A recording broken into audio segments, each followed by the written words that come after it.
Ce lundi matin, environ 3700 élèves de 6e et 5e ont repris le chemin du collège dans les 53 établissements du Gard. Au collège Claude Chappe, à Galargues-le-Montdieu, 25% des effectifs étaient présents pour cette rentrée particulière marquée par un nouveau mode de fonctionnement. Ils vont tourner toujours en décalage, c'est-à-dire que les 6e commenceront à 8h et finiront à 15h, alors que les 5e commenceront à 9h et finiront à 16h. L'heure de déjeuner est également décalée, ils ne se croiseront jamais en fait. Voilà. Le collège est séparé en deux en fait, les 6e d'un côté, 5e de l'autre. Et voilà, donc non, c'est bien fait. Donc c'est tout à fait jouable parce qu'on a peu d'élèves et que le collège est finalement bien adapté. Avec plus d'élèves, ça serait compliqué. Donc le problème se posera peut-être début juin si les 4e, 3e rentrent. Une reprise possible grâce à la mise en place de plusieurs mesures sanitaires qui commencent dès la maison. La prise de température le matin, ça n'avait pas été bien enregistré, donc on a vraiment insisté là-dessus, qu'il fallait prendre sa température avant de venir à l'école. Et ça c'est impératif, on leur demande, parce que 37,8 on ne se sent pas forcément malade, et c'est important, à partir de 37,8 on est fébrile. Là on leur demande de prendre des précautions, de rester chez eux, de joindre leur médecin s'il le faut, de voir comment ça évolue. On vient au collège que si vraiment on n'a aucun symptôme, ni température, ni toux, ni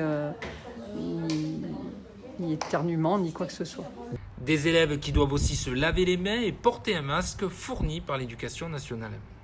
J'étais stressée parce que porter un masque, toujours se laver les mains, c'est pas trop ce que je faisais tout le temps, enfin habituellement.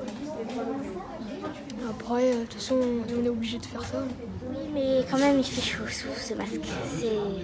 C'est quand même horrible de le porter. Mais ça va, je le supporte.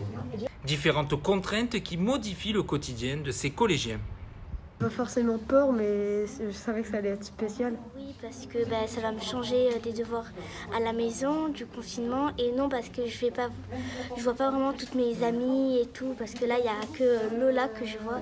Sinon, j'ai personne d'autre.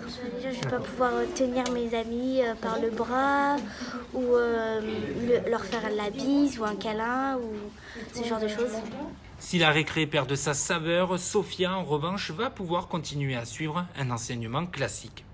Ils auront le même nombre d'heures de cours, donc pour les 6e, 26 heures, et puis en 5e, ils auront à peu près 2 à 3 heures en distanciel, puisqu'il y a des enseignants qui sont récents en télétravail.